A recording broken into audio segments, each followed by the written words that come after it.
It was Sunday, May 9th, 2021, a day earmarked for a heartwarming celebration of motherhood. Tristyn Bailey, a bubbly 13-year-old cheerleader, was meant to help cook a special breakfast for her mom, Stacy. But instead, as her sister Sophia started on the morning meal, Tristyn wasn't there. Her absence struck like a bolt out of the blue, turning a happy morning into a family's worst nightmare. Recalling that dreadful day, her father, Forrest, shared how everything took a turn for the worse.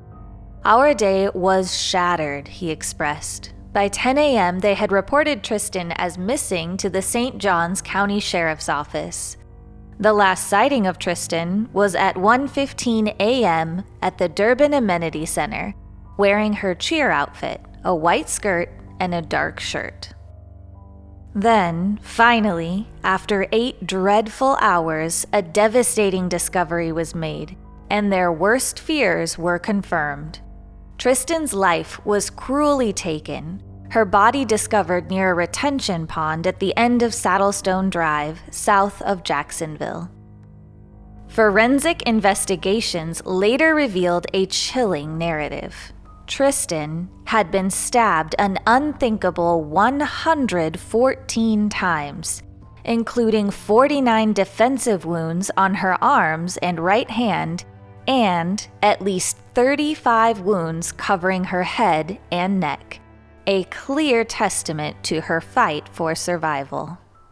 The investigation into Tristyn Bailey's murder filled up nearly 240 pages of reports. Compiled by deputies and a variety of specialists, these reports weave a harrowing yet incomplete narrative of Aiden Fucci, who, at the tender age of 14, committed the crime and confessed 2 years later at 16 years old. Despite the exhaustive details, these documents fail to provide a comprehensive explanation behind the brutal demise of Tristyn. The reports provide some answers and a lot of questions. They also reveal shocking and gory details leading up to the weekend Tristyn was killed, which happened to be Mother's Day weekend. One of the key points in the reports is about Aiden's knives, called picker and poker. Aiden and his family had several types of knives. Aiden would usually carry 2 of them daily. In an interview, Aiden's ex-girlfriend Sophie Bauman described these 2 knives. The first was given to him by his stepdad. It was gray and black with a skull on it, and he named it Picker because of its jagged blade. The other knife was yellow and made of wood, named Poker. The police say that Poker was the knife used to kill Tristyn. It was found in a pond near where Tristyn's body was found. On the other hand, Picker was found at Sophie's home in the days following the murder. Ryan Sturm, a friend of Aiden's from school, also described the knives in his interview. He spoke about a brown and gold knife that Aiden referred to as Poker. When shown a picture of the knife found in the pond, Ryan said it was the same knife. When shown a picture of the knife found at Sophie's place, Ryan again confirmed that it was the same one. The investigators' reports also shed light on alleged blackmail and concealed information. Shyla Holmes, who was described in the police reports as Tristyn's best friend, provided further information about Tristyn's relationships. Holmes explained to police that Tristyn was involved in a casual relationship with a boy named Dofus Trey Absher, which was more of a friends with benefits scenario. However, this relationship took a dark turn. Holmes stated that one of their intimate encounters was filmed by Trey while on a video call with Aiden. Aiden, seizing the opportunity, recorded the entire episode and reportedly started using the video to blackmail Tristyn. He even shared it with other 7th and 8th grade students. Holmes went on to reveal a secret, saying that no one, except her, knew about Tristyn and Aiden having been sexually involved. According to the police reports, Shyla Holmes described Aiden Fucci as a numb kid whose eyes were glossy and lacked any meaning. She said Fucci showed no feelings towards others or himself, and she characterized him as someone you could picture as a murderer because he simply didn't care. Additionally, Aiden Fucci's ex-girlfriend, Sophie Bauman, also shared several disturbing details about Fucci's personal life and his emotional state. Sophie told detectives that Fucci often felt neglected by both of his parents. He felt that he was a disappointment to his family, particularly to his mother. Fucci told Bauman that his father, Jason Fucci, would sometimes hit him and did not allow him to show emotion. Despite this, Bauman said that Aiden had a better relationship with his father than his mother. Leaving us to wonder, is it any coincidence that Aiden murdered a woman on Mother's Day? Bauman also mentioned that when he was angry, Fucci claimed to hear voices in his head, which berated him as worthless and a disappointment, and even suggested he should kill people. She then narrated instances when Fucci would suddenly appear behind her, put a knife to her throat, and simulate slitting it. In terms of his emotional state, Bauman shared that Aiden had serious anger issues and deeply disliked getting angry. Most disturbingly, Bauman revealed that Fucci had told her that a murder was going to happen soon and that she should expect it within a month. He also told her that after the murder, he would act innocent and continue killing people. By July of 2021, a chilling undercurrent to Aiden Fucci's seemingly regular teenage life began to surface. Reports from the St. Johns County Sheriff's Office unveiled a troubling fascination with violence that Fucci had shared with friends. In disturbing conversations, he casually spoke about his desire to slit someone's throat, expressing that it would bring him satisfaction. His friends observed him practicing knife movements. But despite the ominous signs, they dismissed his behavior as an unsettling phase. After all, they were just children, they thought. Despite his nonchalant demeanor, the evidence against him was overwhelming. His changing story buckled under the weight of substantial evidence. A buck knife retrieved from a pond near the crime scene corroborated the story. The knife was consistent with Tristyn's wounds, and a similar sheath was found in Fucci's room, along with blood-stained clothes and other potential evidence. Further complicating the case is the pending charge against Aiden Fucci's mother, Crystal Smith, who stands accused of evidence tampering for allegedly washing her son's bloody jeans after the murder.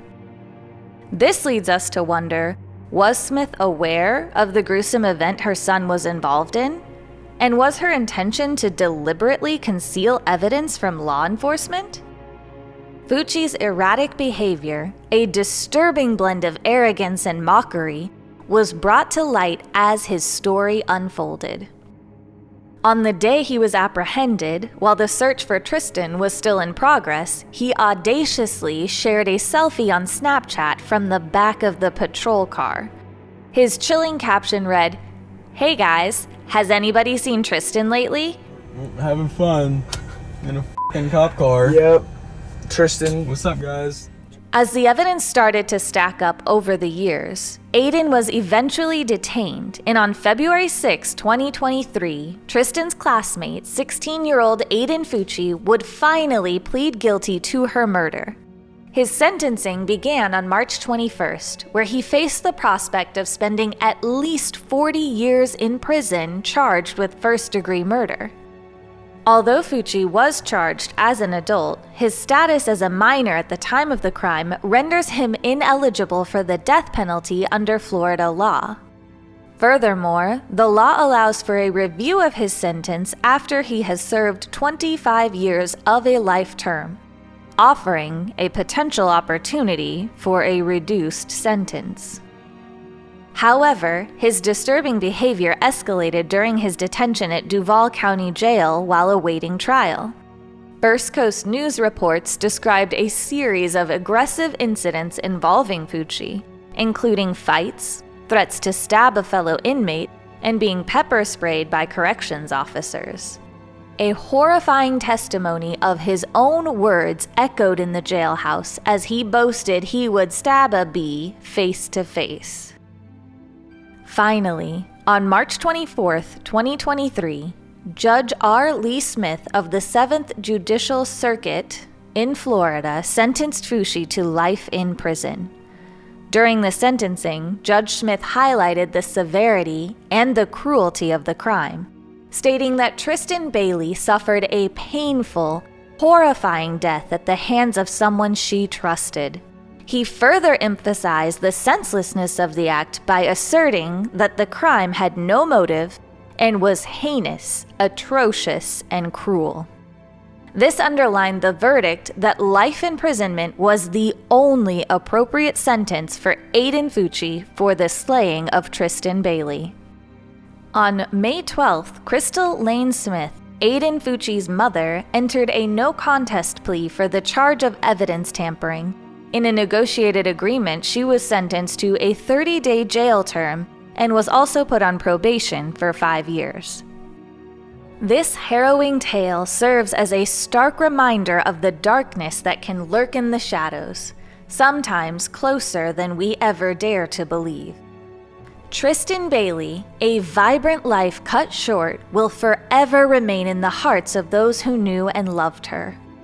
In her memory, we must recognize the importance of vigilance and compassion in our communities. We owe it to Tristyn and countless others who have faced similar fates to pay heed to the signs of distress in those around us, to act when we see concerning behaviors and not to dismiss them as mere quirks or passing phases. The ominous echo of Tristyn's loss rebounds loudly, nudging us to be more attentive, to be kinder, and to become the vigilant guardians of our communities. Each one of us must take it upon ourselves to ensure the warning signs of potential harm do not go unnoticed or unaddressed. Any dismissal could mean another devastating loss, a price far too high to pay. Following this profound tragedy, the Tristyn Bailey Memorial Foundation emerged, a shining light amid the engulfing gloom, a symbol of defiance against the elements that jeopardize our communal security. By supporting this foundation, we express our unified commitment to forging a better, safer society for all. You can find a link to the foundation in the description below. The echoes of Tristyn's life compel us to look out for one another, to strive for better, to never accept complacency in the face of danger. Let us honor Tristyn not just in words, but in our actions. For in those actions, we can illuminate the path towards a safer, more compassionate world. For Tristyn, and for all the lives that tread upon it. This is our responsibility. This is our pledge. This is Tristyn's legacy.